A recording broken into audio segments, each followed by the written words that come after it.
कानपुर में crime branch की cyber team ने देश ही नहीं बल्कि विदेशों में भी लाखों रुपए की ठगी करने वाले एक बड़े गिरोह का पर्दाफाश किया है।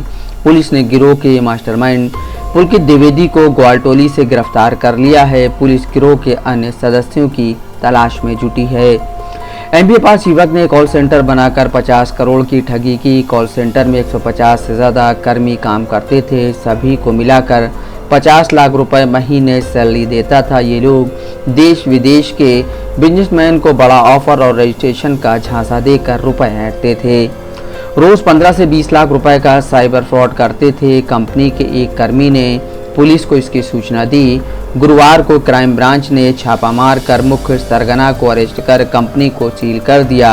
ये कंपनी ग्रीन पार्क के सामने की बिल्डिंग में फर्स्ट और सेकंड फ्लोर पर विवेक्सी टेक्नोलॉजीज प्राइवेट लिमिटेड और ग्लोबल ट्रेड प्लाजा फर्म के नाम से चल रही थी। DCP crime SM Kasim Abdi ने बताया, सिविल लाइन स्थित ग्रीन पार्क सिक्का चौराहा के सामने एक मकान की फर्स्ट और सेकंड फ्लोर पर ठगी का कॉल सेंटर चल रहा था। एक साइबर कॉल सेंटर ये लोग संचालित कर रहे थे। ग्लोबल ट्रेड प्लाजा नाम से इनकी एक वेबसाइट थी, जो ई कॉमर्स की बेसिकली ये वेबसाइट थी और इस पर सामान का खरीद फरोख्त होता था। ये लोग ऐसा इसको जेन्युइन बिजनेस के रूप में ये लोग दर्शाते थे। इनका जो मॉडस ऑपरेंडी था वो ये था कि इसमें ये लोग जो कस्टमर्स होते थे उनको लूर करते थे और फिर ये खुद स्वयं बायर्स बन के उनके साथ डील करते थे और फिर उसके बाद उनका पैसा लेकर के उनका फोन उठाना बंद कर देते थे, उनका मोबाइल ब्लॉक कर देते थे। ये उनका पूरा मॉडस ऑपरेंडी था। इसमें जो मुख्य अभियुक्त है पुलकित द्विवेदी, ये साइबर टीम और जो हमारा साइबर थाना उनके द्वारा गिरफ्तार किया गया है। इसमें अभी 2 अभियुक्त और हैं जिनकी गिरफ्तारी, बाकी और भी इसमें बहुत सारे अन्य लोग हैं जिनकी संलिप्तता के बारे में अभी जांच चल रही है। उसके आधार पर कार्रवाई की जाएगी। सत्यकांत साहू जो इसका टेक्निकल पार्टनर है, वो अभी फरार चल रहा है और इसकी जो पत्नी है वो भी अभी फरार चल रही है। इन लोगों की गिरफ्तारी करके शीघ्र जो विधिक कार्रवाई है वो अमल में लाई जाएगी। जो कॉल सेंटर चल रहा था ये बृहद पैमाने पे चल रहा था। इसमें लगभग 150 कर्मचारी इसमें थे। जो ज्यादातर कर्मचारी ऐसे थे जो इसके बारे में जानते ही नहीं थे, उनको जानकारी नहीं थी कि किस चीज से डील कर रहे हैं। जब उनसे बातचीत की गई, जब उनसे पूछताछ की गई, इंटरोगेट किया गया तो पता चला कि उन्हें 10,000 12,000 की नौकरी पर रखा जाता था और उनसे जबरन एक बॉन्ड साइन कराया जाता था। यदि बीच में तुम नौकरी छोड़ करके जाओगे तो उनको डराया धमकाया जाता था। उनको अलग अलग तरीके की मानसिक प्रताड़ना झेलनी पड़ती थी और कई बार जो है वो झूठे FIR भी उन लोगों के ऊपर दर्ज कराए जाते थे। इस तरह के प्रकरण भी संज्ञान में आया। ये पूरा जो कॉल सेंटर था ये ग्रीन पार्क के पास एक रेंटेड अपार्टमेंट में चल रहा था। इसमें 57 मोबाइल फोन्स पुलिस ने मौके से बरामद किए जो घटना में ये लोग यूज करते थे। 78 डेस्कटॉप CPU को हम लोगों ने सीज किया है। लैपटॉप्स है, पैन कार्ड्स है और कूटरचित दस्तावेज, ये लोग जो ज्वाइनिंग लेटर्स देते थे, जो सर्टिफिकेट्स ये लोग बताते थे, वो पुलिस ने सीज किए। इसमें एक अहम चीज ये है कि इसमें 6 बैंक अकाउंट्स इस फर्म के नाम पे थे जो पुलिस ने फ्रीज कराए, जिसमें 4.5 करोड़ रुपए हैं।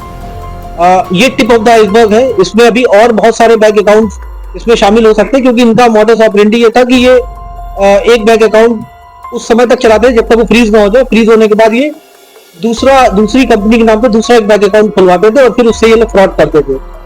ये फ्रॉड लगातार चल रहा था। पकड़े इसलिए नहीं जाते थे क्योंकि जिन नंबर से ये लोग बात करते थे वो सारे वर्चुअल नंबर्स होते थे। वो विदेशी नंबर्स का ये लोग विदेशी वर्चुअल नंबर्स का ये लोग इस्तेमाल करते थे। अमेरिका, US, थाईलैंड, इंडोनेशिया, इस तरह के नंबर्स ये लोग वर्चुअल नंबर्स लेते थे और फिर उससे व्हाट्सएप के थ्रू ये लोग बात करते थे। ये एक बड़े स्तर पे ये लोग ऑर्गेनाइज्ड वे में ये काम कर रहे थे। इसको गिरफ्तार किया गया है। अभी जो इसमें अन्य अभियुक्त शामिल हैं, जल्दी उनकी गिरफ्तारी भी की जाएगी और इसमें कठोर कार्रवाई की जाएगी। इन सभी के विरुद्ध जो भी एसेट्स हैं इनके, उसकी जांच पड़ताल करके उन एसेट्स को हम लोग 107 BNSS के अंतर्गत हम लोग सीज करेंगे। ये मैं आपको बताऊं, ये इंटरनेशनल इनका नेटवर्क था।